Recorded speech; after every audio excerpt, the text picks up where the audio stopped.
In this video, I'll be showing you how to edit videos inside of Kdenlive. Now, it's important to understand that the project does not start inside of the editing program. Instead, it starts with something more conceptual, like an idea. Once you have the idea, you might move on to maybe having a storyboard or a script, and then you'd gather the assets needed for the project. It doesn't have to be in that order, but typically it will start with an idea. Now, I won't be touching all the tools, but we'll be going over most things that you need to know to do a good edit. With that said, if you'd like to follow along with what I'm doing in this video, you can download the assets that I'll be using the link in the description. Next thing, we have the version of Kdenlive. I'll be using the latest version of Kdenlive. Download the one that's compatible with your system, either installable or portable. You can try both, see which one works best for you. I myself use Flatpak. We'll talk more about workspaces later on. Just note that if your workspace is different and you like to have the same workspace, go in the upper right corner and choose editing. Each one of these options is a different workspace. We'll get into that a little later. Once you have Kdenlive installed, we can launch it and familiarize ourselves a little bit with the user interface. Now, I won't be going too deep for now, but understand that you have different panels, different sections here, which you can resize simply by left-clicking, holding, and dragging them. You have different tabs, and each tab is a different panel or window, giving you access to different features and different options. You can toggle these on and off by going to the menu bar inside of View, and then check or uncheck any of these checkboxes. I would recommend going inside of Settings and taking a look. You don't really have to click on anything besides maybe the Run Config Wizard, and maybe eventually configure Kdenlive. If you're having issues with icons or text, you can try going to the application style, pushing it to Breeze, and then for color scheme, choosing Breeze Dark. Well, whichever version of Breeze you want, but choosing Breeze, basically. Right. So the next thing to do would be to set the parameters for our project. And by this, I mean, do we want it to be 720p? Is it going to be 4K, 1080p, 30 frames, 24 frames, so on and so forth? What's the aspect ratio? What are you trying to output at the end of this? You can always do different versions of it, but you still need to choose where you want to start. So to do that, we go inside of the menu bar, inside of project, and down to project settings. Inside of this window here, we can choose the profile along with a couple other parameters. So I'll go inside of Full HD 1080 and I'll choose HD 1080p 30 frames per second. You also have the option to create custom profiles. I have a tutorial on that. You can always check the other tutorials on my channel for some more advanced editing tricks. All right, so once we have our profile selected, press OK. There are other settings in there. You can always explore them. Now we have our project set to the profile that we want. We can start importing our assets. There are several ways to import your assets, but I'll start with the drag and drop. So if you've downloaded the files that I provided, you can simply extract the zip, select everything, and drag and drop it inside of the project bin. If you don't have the project bin open, go inside of the menu bar, inside of View, and make sure to check on Project Bin. Now, as soon as Kdenlive identifies a piece of media, it's going to offer the option to change to the profile of that media. I'm simply going to hit cancel because we already chose the profile that we'd like to work with. Now, if we click on these arrows here, we can see our assets. And so let's start editing.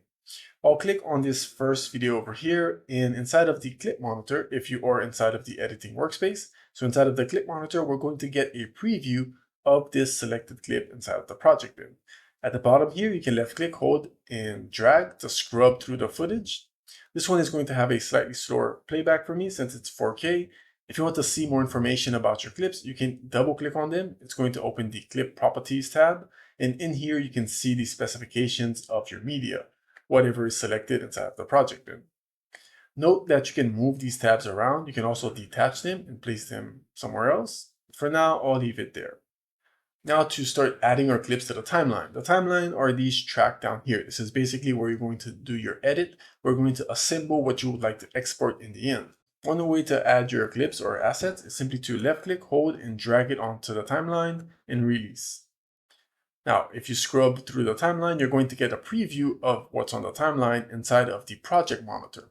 So the clip monitor shows you what's inside of your project bin, and the project monitor shows you what's on the timeline where you're editing. So once we have our clip on the timeline, we can start editing. So basically you can trim it, which is to left click on one of the edges, hold and drag, and this will crop the beginning or the end. You can do it for both sides. And notice when you hover over the beginning, it gets a green highlight.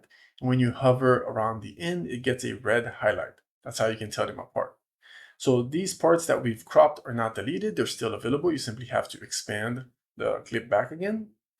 And so let's say that I want this to start around here. So not all the way at the beginning. I want to take a few frames out. I can move the playhead over here just so it snaps. We have these, well, I have the snapping enabled down here in the bottom right corner of the status bar. So I can click on the beginning, hold, drag, and it'll snap to the playhead. And now let's say I wanted to cut it. So let's say around here. One option, we could also grab the in and drag it in, or you can grab the razor tool, and wherever you left click, you have to click directly on the clip, otherwise it's not going to cut it. You can see here, no clip to cut.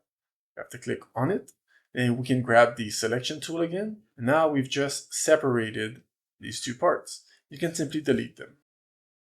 That's one way of importing your clips onto the timeline. And now a different way, possibly better way of doing it, grab your clip, and inside of the clip monitor, you can scrub through it, identify where you want it to start, and then you can click on this little button here which says set zone in, or you can use the keyboard shortcut I, and it's going to crop to this part right here. It'll make sense in just a moment. And now let's identify where we want it to end. So in my case, it'll be right here when he's lifting off the ground. I'll click on this other icon here, set zone out, or the keyboard shortcut O, and it's going to crop to that point. And now if I were to left click, hold, and drag this onto the timeline, it's going to only import the segment that we've selected up here. But I don't want to import the audio since the audio is not going to be used here. So I'll delete this. So instead up here in the clip monitor, we have those two little icons here. We have a film strip and a speaker. And basically, if you left click on the film strip alone and drag it in, it's only going to bring in the video. And if you did it with the audio, the little speaker, it would only bring in the soundtrack. So how would we delete the soundtrack for this first clip that we imported? Well, you have several options. One of them is to right click on it and go to ungroup clips. You can also use the keyboard shortcut, Control plus Shift plus G. And once they're ungrouped, you can grab the audio separately and delete it. Otherwise, if I undo this, they move together. Another option to delete just the soundtrack is to hold down Alt, left click on it. You can see we're getting red outlines, and press delete. So let's go ahead and repeat this step with our other clips. So if I jump to this clip over here, you can scrub through the timeline to where you did your last cut. Hold down Alt and use the arrow keys to jump between cuts or the selected zone on the timeline, right? So this jumps all the way to the end.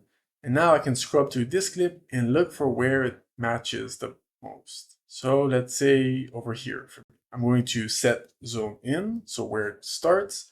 Then I'll scrub and find where I want to cut, and it's going to be right around here when he's about to hit the ground. Set zone out.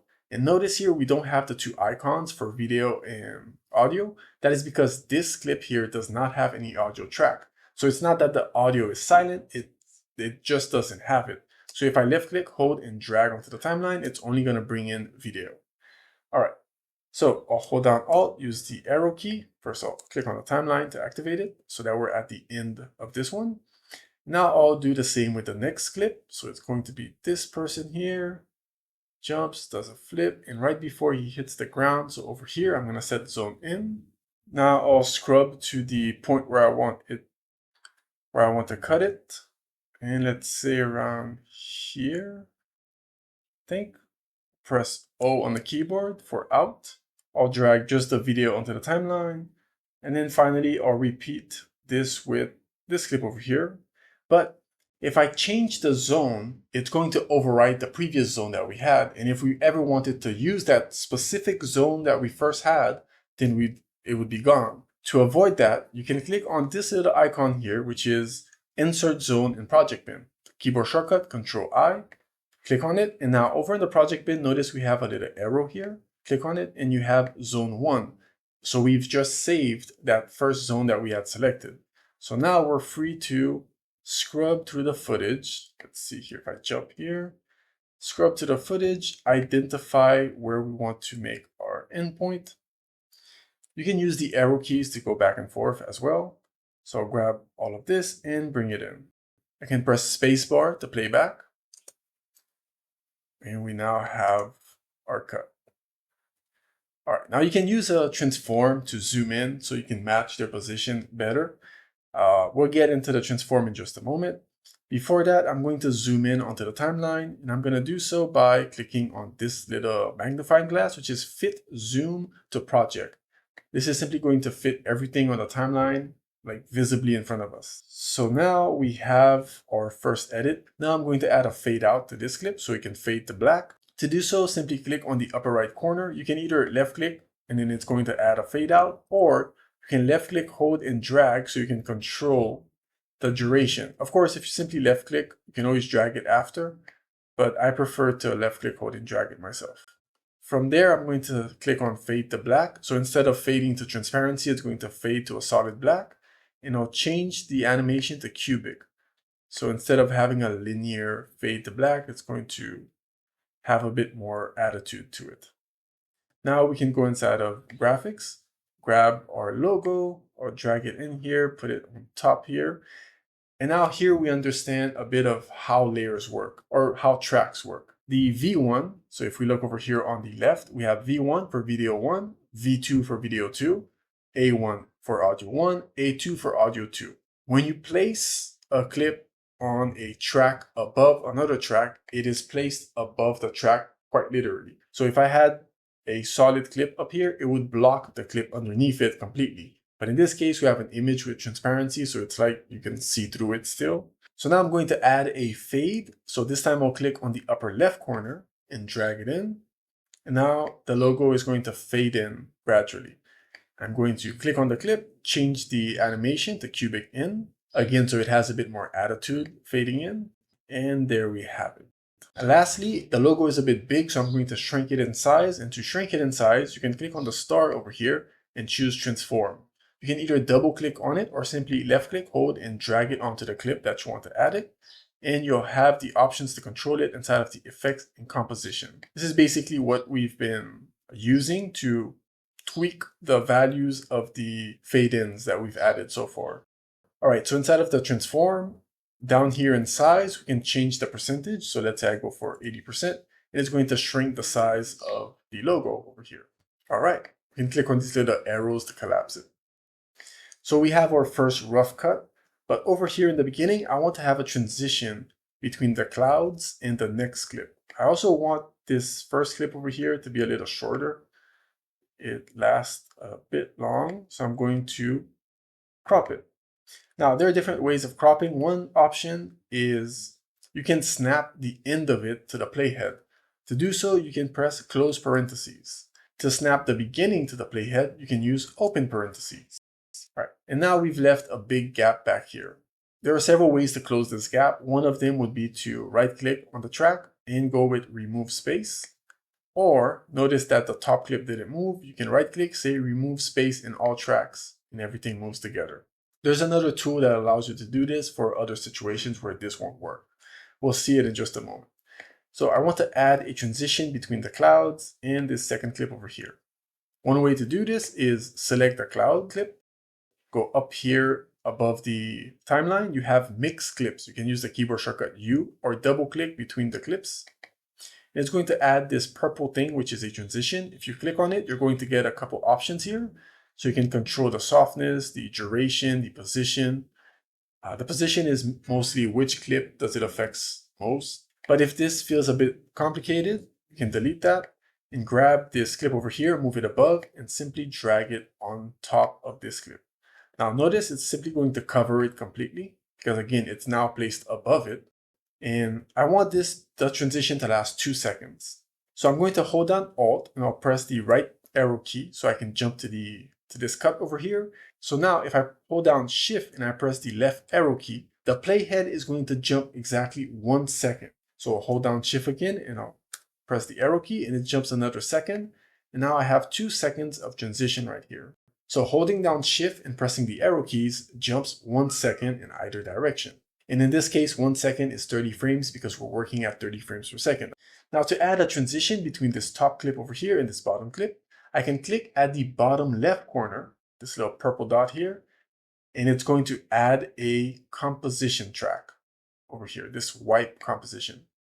Now you can always change what a composition does. So we can go from wipe over here to all of these other options. But instead, what I want to do is change the wipe method from none to, I'm going to scroll down here and go to curtain.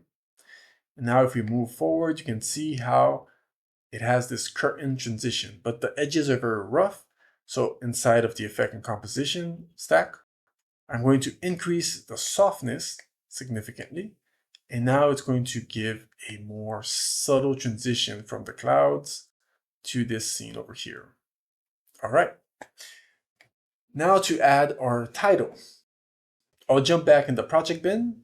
I'll click on an empty area so there's nothing selected. And then up here, I'm going to click on this folder to create a folder, and I'll call this titles. Press enter to confirm. And over here, this little play button or video button, if you left click on it, it's going to open an Explorer window. This is another way of importing your assets. You can also import image sequences that way. You have this option down here, import image sequence, but I'm simply going to cancel out of this. And instead, I'm going to click on the little arrow next to it for this drop down. And in here, you have other options. You can add a color clip, image sequence as well, and you can add a title clip. So I'm going to add a title clip, left click. I have a tutorial dedicated to titles inside of Kdenlive, so I'm just going to breeze over this one. I'm going to write the word flip, and then I'll center it horizontally and vertically. The font that I'm using is Lilitia 1. You can download it from Google Fonts if you want to. You can change the color, but instead I'm going to use a gradient. I already have a gradient here. You can click on the pencil so you can customize the gradient. Just cancel out of this. I'm going to add a drop shadow, increase the blur. Now to see better how this is contrasting with the background, I'll check on show background, tweak the shadow a little bit. Once I'm done, press create title. Now we have our title clip, but I want to place it above all of our tracks. So I'm going to right click on this top track, insert track. We can add video, audio, video. You can choose above or below, choose how many tracks, etc. I'm simply going to create a new track called titles, click OK, and then I'll drag in the title. Now I want the title to appear at least 1 second after this starts. So I'm going to go to the beginning, hold down shift, press the arrow key and snap it to this playhead. Now I'm going to drag it all the way, snap it to the end of this transition down here.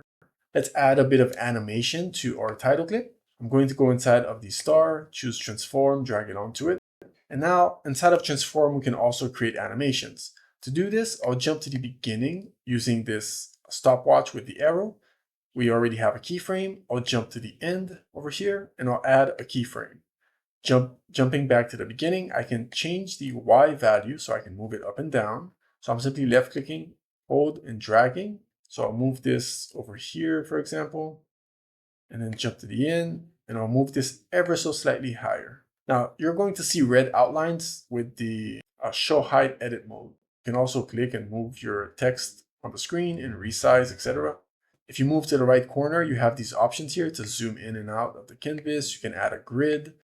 You can add some guides over here. You have a few options over here on the right side. All right, we have our animation. Now I want to change the interpolation. I'm not going to get too much into this. I'm just briefly going to show you. If I click here, go to Y position, this is the animation. It's a straight line. And I want it to have a bit more attitude. So being on the first keyframe, I'm going to click on the slope and I'll go to smooth. And now we get a little bit more of sassiness inside of our animation. All right, if I play this back, we're going to get this gradual up motion of the word flip. Now to add a transition, I'm going to click on the bottom left corner. It's going to add the composition track. But if I play back, there's no transition happening.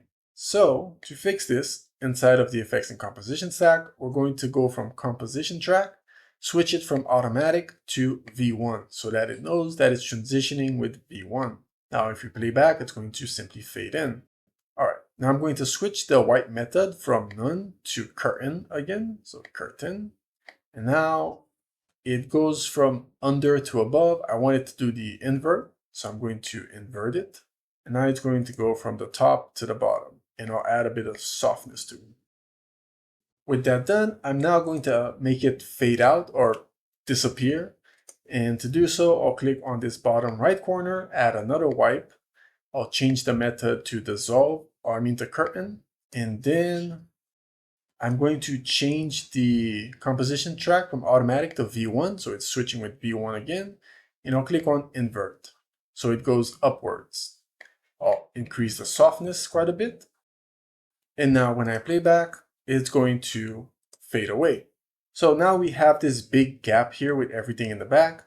And if I were to right click and I go to remove space in all tracks, notice how it doesn't stop at the end of this track, which is basically where we'd want everything to snap to. So instead, I'll Control Z out of this. We can use the spacer tool, keyboard shortcut M. What the spacer tool does, it grabs everything that is after the cursor. So if I left click here, you can see everything gets selected and we can move it all together and snap it to the end. If ever you want to move everything that's just on one track, hold down Control, click on that track, and it'll grab everything on just that track. We've now finished the rough cut. We can add our music by going to the music folder, drag it in, but if I fit to timeline, you can see how this track is too long. So I'll Control Z out of this, zoom in again. I'll click by the end over here, set zone in, drag and drop it, and now I can match it to the end over here and drag it in. Now, when it comes to the soundtrack, I want the first cut here to happen on the beat. So this part right here. I'll drag it back. You can zoom in as much as you want. Now, your waveform is not going to look like mine. You can simply right click on the track here and separate channels. Otherwise, it's going to look like this. Separate channels.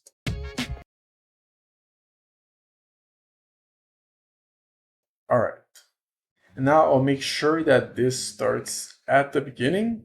I don't want the track to start playing as loud as it does from the beginning. Instead, I want it to fade in. To do so, I can click in the upper left corner here, click, hold, and drag, and it's going to add a fade in, so it's not going to start full volume.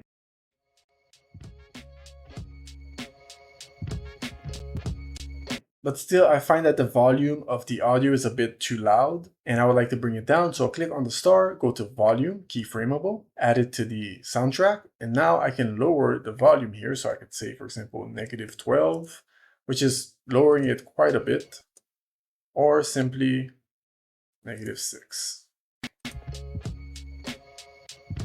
Now, last but not least, you can do a bit of color grading or adjusting the values. I have tutorials dedicated to just that. You can click on the star and add a lift, gain, gamma to some of your tracks and modify their values over here. Right now, if this workspace is not comfortable working with these, you can always switch to the color workspace or the effects workspace for a smoother workflow, if you will. If I jump to the color workspace here, we now have some more information as to what we're working with, but we're getting a bit ahead of ourselves here. I'll jump back to editing and we can do simple tweaks. I'm going to make these slightly redder. Now, when it comes to the effects, by the way, if you go inside of the effects tab, you're going to have all of the effects available. And to make them go inside of the star here, you simply have to right click on them and add to favorite. Check the rest of my channel. You'll find plenty of tutorials dedicated to teaching you more advanced things with Kdenlive. All right, so last but not least, what we're going to do is place everything inside of a sequence. So I can Control A to grab everything, right click and go to create sequence from selection. Now, of course, you want to make sure you saved all of this first, probably. So go to file and save, but I'll call this comp1, it's okay. And now we've created a sequence, the comp1 over here, which has all of our cuts. And then it's inside of sequence as a single strip. If you go inside of sequences up here, this is what these sequences are. We have the sequence 1, which is the main timeline that we've been working with. And then we have now comp1. And this is good for things like if I go inside of images and I grab this computer screen here, it's an image, I'll place it above this, I'll stretch it out. And it doesn't fit the size, so I'll have to add a transform to it. And inside of the transform, we can click over here, I think it's this one, fit to width, and it's simply going to fit the width. You can also finish aligning it, so let's say vertically, as such. And to remove the green screen, I'll go inside of effects, I'll look for key. I have a tutorial dedicated to learning how to remove green screen, make our selection, as such. We can zoom in to see if there are any errors. It seems to have done a pretty good job. I'll zoom back out. And now with this sequence over here, we'll add a transform and we can scale it down. You can use the controls here. Click on the control or hold down, I think it's shift or control, shift. Hold down shift and then I can place it behind the screen here. Click. There we have it. You can also zoom in on the screen, the display, if you don't want it to be as small. And we've just placed this inside of the screen here.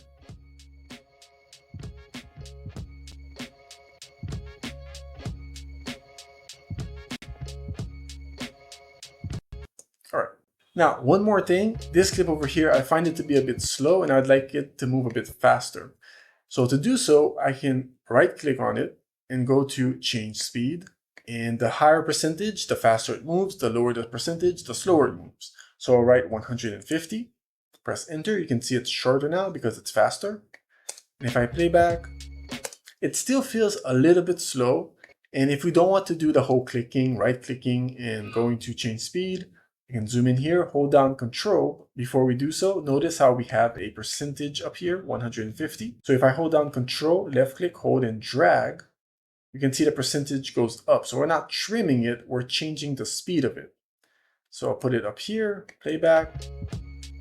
I like the speed. So now I can move everything or grab the spacer tool.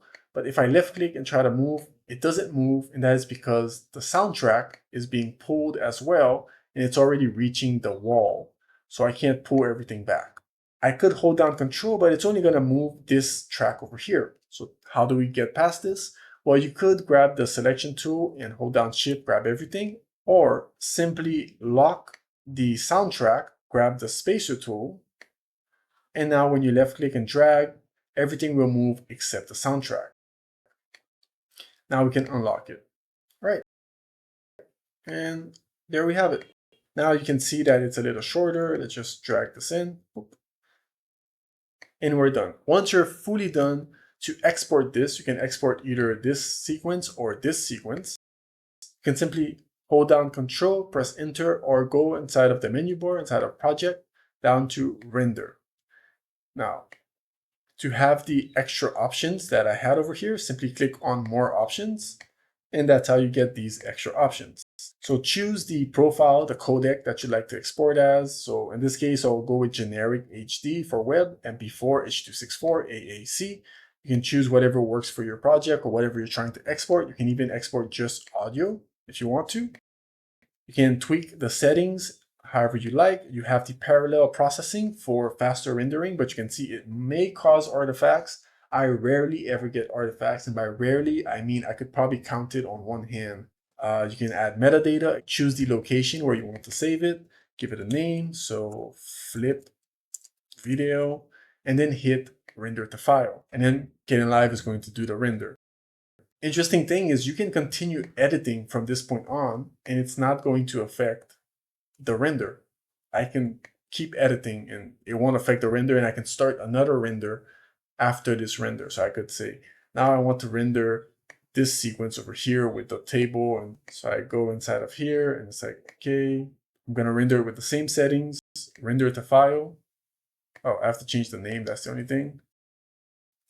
2, render to file. And once the first render finishes, the second one is going to start automatically, and it's going to be the sequence. So to learn more about Kdenlive, you can click on this playlist over here. It's a bunch of more advanced features. I also have 2 Kdenlive classes available both on SkillShare and Udemy. The links are down in the description.